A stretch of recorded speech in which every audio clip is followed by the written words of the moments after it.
नमस्कार. नमस्कार, सुप्रभात. कबीर पदावलीच्या या 67व्या भागामध्ये आपणा सर्वांचं स्वागत.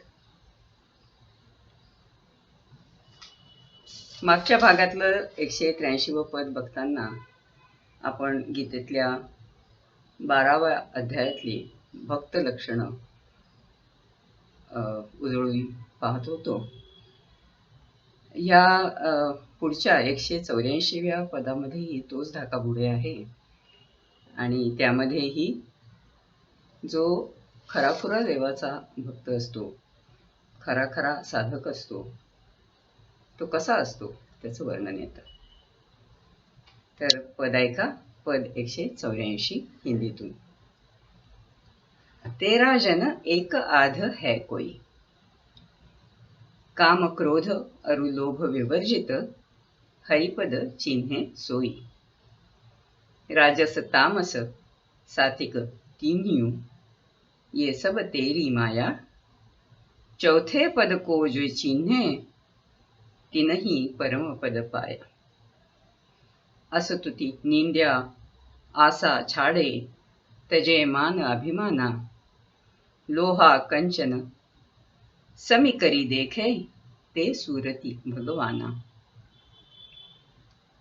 चंत्ये तो माधव चिंतामणि, हरिपद रमे उदासा, तृष्णा अरु अभिमान रहित है, कहे कबीर सो दासा. दास कुणाला म्हणावं? अतिशय सुंदर व्याख्या आहे केलेली, फार सोपी आणि तरी फार गहन. ऐका पद मराठीतून, पद 184. तुझा असे कुणी एखादाच, तुझा असे कुणी एखादाच, हरिपद देखे तोच होयो हो, काम क्रोध अन लोभ विवर्जित. राजस तामस सात्विक तिन्ही, सारी माया तुझी असे, चौथे पद लक्षितात, जे त्यांनाच परमपद भेटत असे. सांडून आशा निंदा स्तुतीही, देई टाकुनी अभिमान, लोह सुवर्ण समान गणे, तो स्वये मूर्त भगवान. चिंती जो माधव चिंतामणी, हरिपदीच रमे उदास, जो तृष्णा अभिमान रहित, तो कबीर म्हणे दास.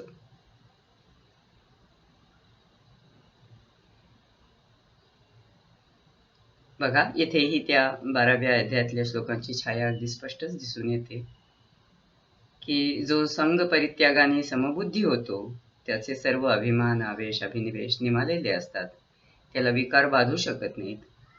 अशा माणसाला आपोआप निंदा स्तुती लोखंड सोनं समान वाटतं, कारण त्याची कुठलीही इच्छा आकांक्षा त्याला चिकटलेली नसते. तो उदासीन होतो म्हणजे त्रिगुणांच्या पार होतो.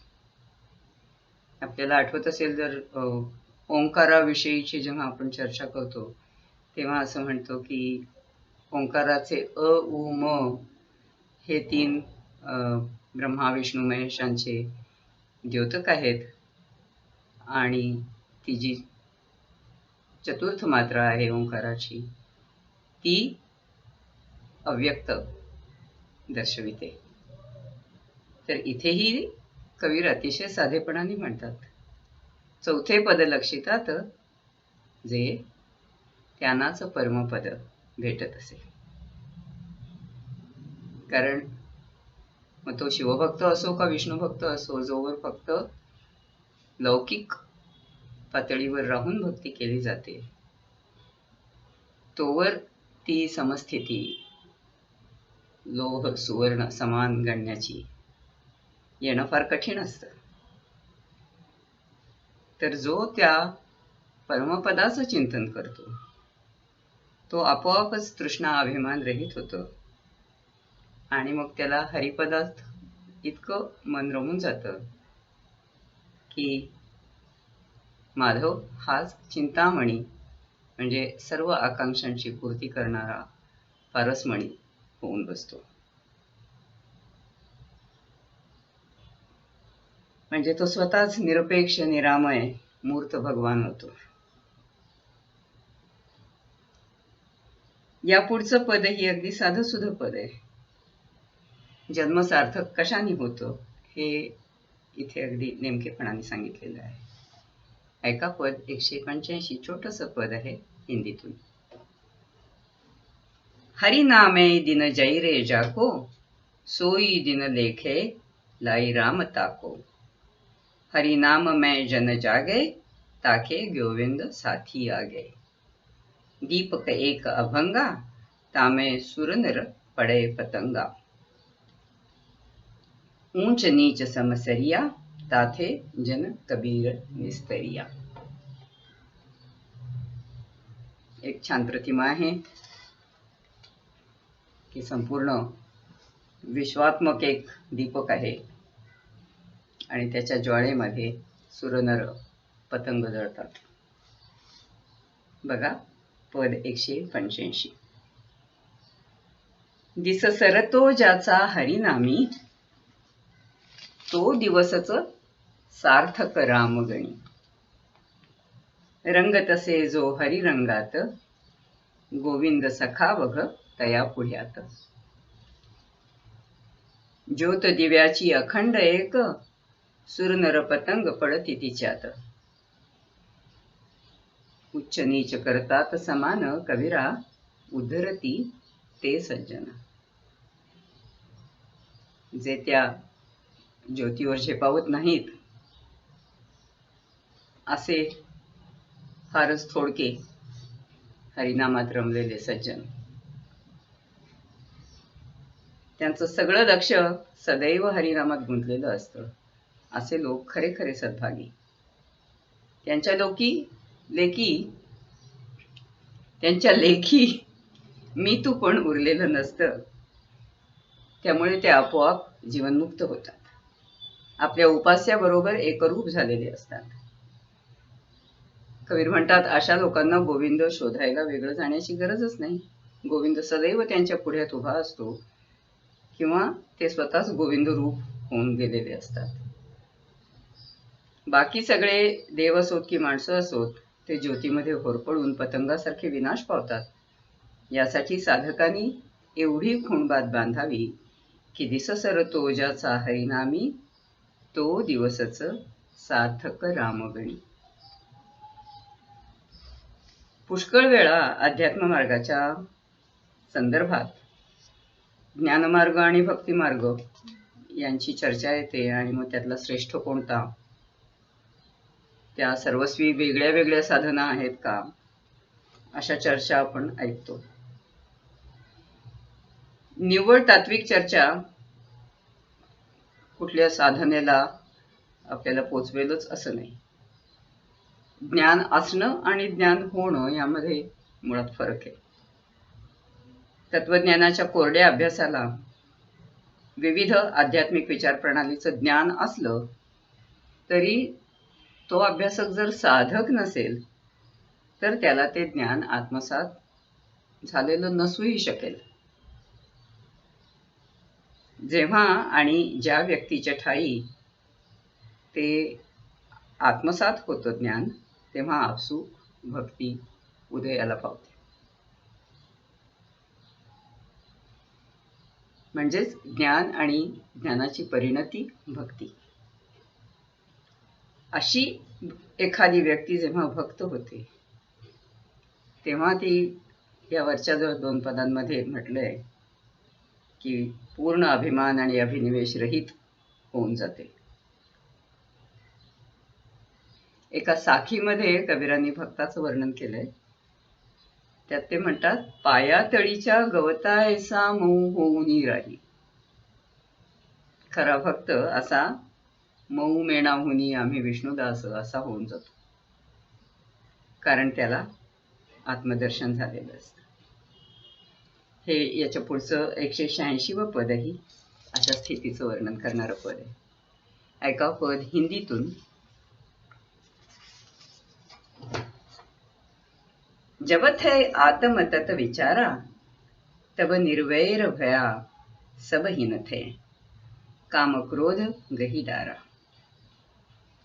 व्यापक ब्रह्म सबनिमय एक है। हो पंडित हो जोगी, राणा राव कवन सू कहिए, कवन वैद कै रोगी। इनमें आप सब हिनमें, आप आपसू खेले, नाना भांति घड़े सब भांडे, रूप धरे धरी मेले। सोच विचारी सबे जग देखा, निर्गुण कोई न बतावे। कहे कबीर गुणी अरु पंडित, मिली लीला जस गावे। आपण यापूर्वी पण एका ठिकाणी त्यांचं गुणात निर्गुण, गुणीच निर्गुण असं वचन ऐकलंय. त्याचंच इथे प्रत्यंतर या पदामध्ये पुन्हा मिळतं. ऐका पद 186 मराठीतून. विवरले जधी आत्मतत्व, विवरले जधी आत्मतत्व, काम क्रोध सांडून जाहलो, निर्वैर सदा सर्वांप्रत, निर्वैर सदा सर्वांप्रत. विवरले जधी आत्मतत्व, एक ब्रह्म बसे सर्वांतरी, असो तो पंडित वा योगी. राजा राव कुणास म्हणावे, कोण वैद्य अथवा रोगी. माझ्यात सर्व त्यांच्यातही मी, खेळे स्वतः स्वतःशीच. घाट विविध भांड्यांचे असती, विभिन्न केवळ रूप, विभिन्न केवळ रूप. देखिले जाणले जग सारे, तरी कुणी न निर्गुण समजावे. देखिले जाणिले जग सारे, परी कुणी न निर्गुण समजावे. ज्ञानी आणि भक्तानी मिळूनी, कबीर लीला गानच गावे, कबीरा लीला गानच गावे. म्हणजे एकदा आत्मतत्वाची गाठ पडली की साधकाचं मी तू पण आपोआप गळून पडतं. मग ते आत्मदर्शन भक्तिमार्गाने झालं की ज्ञानमार्गाने झालं असा प्रश्न उरतच नाही.